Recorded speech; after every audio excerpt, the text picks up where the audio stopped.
This podcast is sponsored in part by our friends at Fairwinds. Whether you're new to Kubernetes or have some experience under your belt and then definitely don't want to deal with Kubernetes, there are some things you should simply never, ever do in Kubernetes. I would say run it at all. They would argue with me, and that's okay, because we're going to argue about that.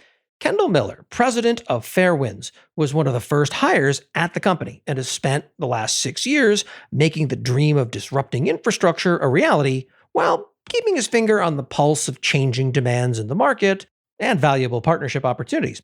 He joins senior site reliability engineer Stevie Caldwell, who supports a growing platform of microservices running on Kubernetes in AWS.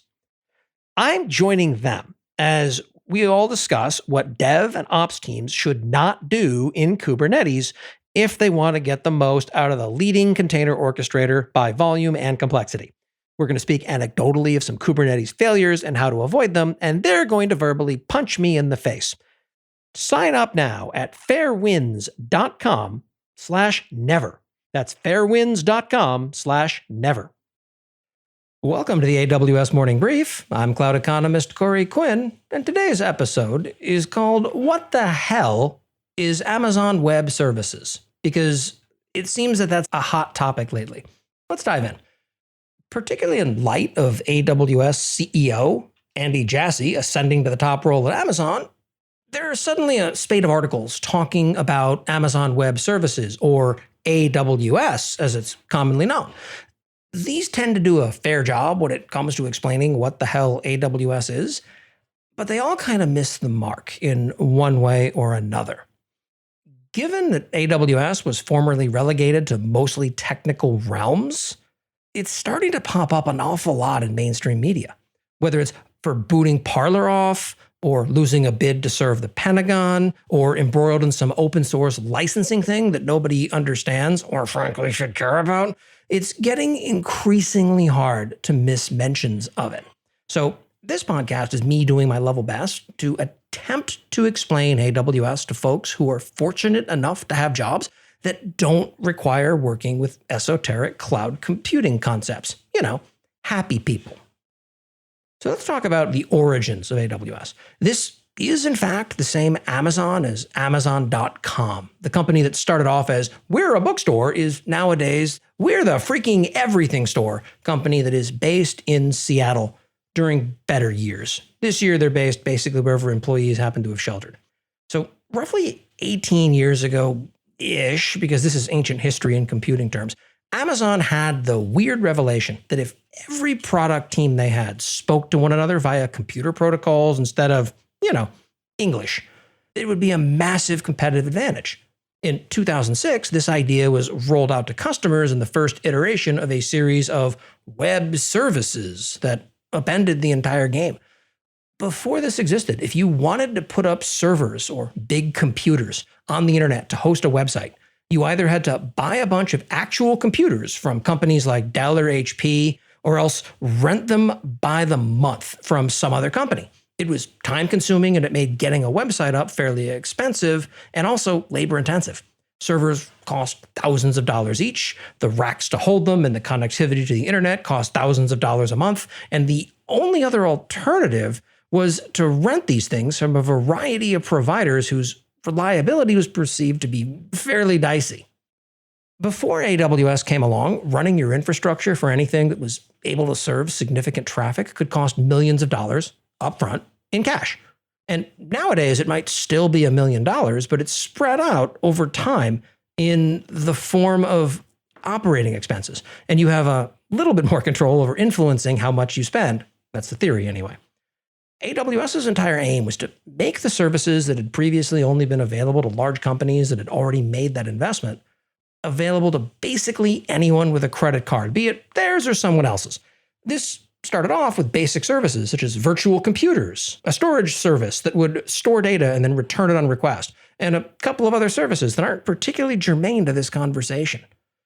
In time, those services multiplied to the roughly 200 services that are available today in 2021 because they were each transformative in their own way to AWS's customers. Roughly 5 years after AWS popped up, Other companies finally caught on to what Amazon was doing and scrambled to do similar things themselves. But AWS had a massive head start in the business and really defined cloud computing. Which brings us, of course, to the present day. Today, AWS is a behemoth. Netflix runs on top of it, as does Capital One, FINRA, DoorDash, and a whole bunch of other companies. And when they went public, Lyft disclosed that they had committed to spend at least $100 million a year in spend on top of AWS. Add them all together, and AWS currently brings in over $51 billion a year and climbing. Year over year, AWS continues to be over 25% bigger while continuing to grow and grow and grow. No matter who you are, that becomes serious money. But the same services that these companies are using are also available, once again, to anyone with a credit card. One of my test accounts is free because I fit within a fairly limited free tier that AWS offers. The account that powers my email newsletter costs about $7 a month or so. AWS has basically succeeded in its initial goal. There are now multiple options for anyone with an idea for a website or a mobile app to spin up the computing infrastructure for relatively small amounts of money. And that infrastructure can grow with them to world-spanning scale. The only effective limit is your budget. There's a reason my consulting company focuses on fixing the horrifying AWS bill, because you will absolutely run out of money before AWS runs out of computers to throw at you. For all practical purposes, AWS will scale infinitely because they can add capacity faster than you can add money. This episode is sponsored in part by our friends at New Relic. If you're like most environments, you probably have an incredibly complicated architecture, which means that monitoring it is going to take a dozen different tools. And then we get into the advanced stuff. We all have been there and know that pain, or will learn it shortly. And New Relic wants to change that. They've designed everything you need in one platform with pricing that's simple and straightforward, and that means no more counting hosts. You also can get one user and 100 gigabytes per month totally free. To learn more, visit newrelic.com. Observability made simple. Now, the same culture that turned Amazon from a garage-based startup into the most valuable company in the world that doesn't make laptops with insultingly bad keyboards, or is run by someone who's got a guy with a bone saw on retainer, is still very much in play. That means that when they claim to be customer obsessed, that shows in the services that they release, because that is the driving principle, in theory at least, behind everything that AWS does. Unlike Google, that deprecates services seemingly for fun, AWS considers a service to be effectively a promise to its customers. They almost never deprecate existing services. Their official blog has a whopping 2 items in the deprecation category, and both were pushed back and altered so as not to break existing customer workflows. They're really bad at turning things off. If a customer builds something on top of AWS, that means that they don't have to worry that they're going to be forced to move off of whatever services they're using, provided they follow the law and don't violate AWS's standard acceptable use policy. Now, there are 2 sides to every story, and the other one is this.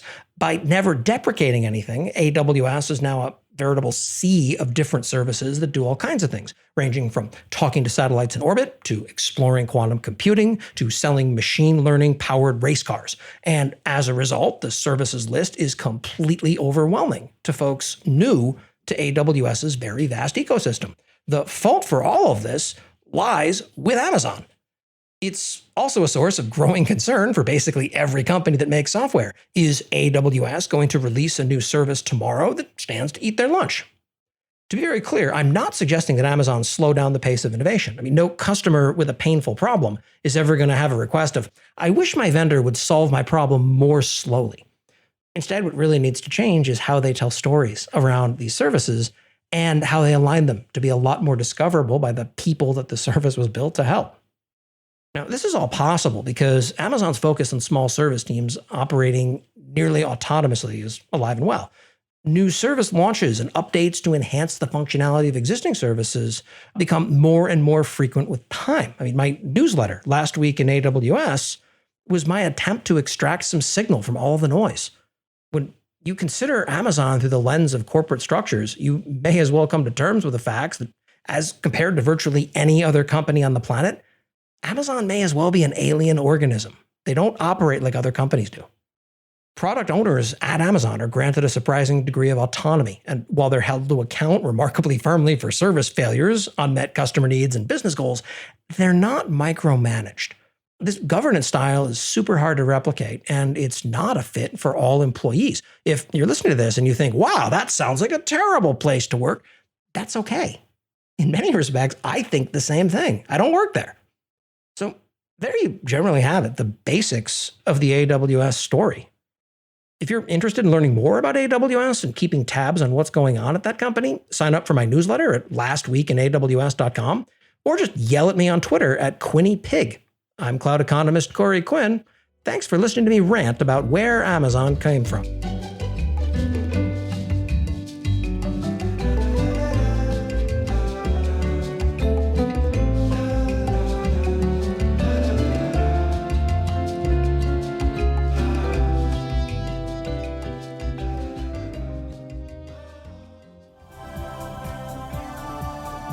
This has been a Humble Pod production. Stay humble.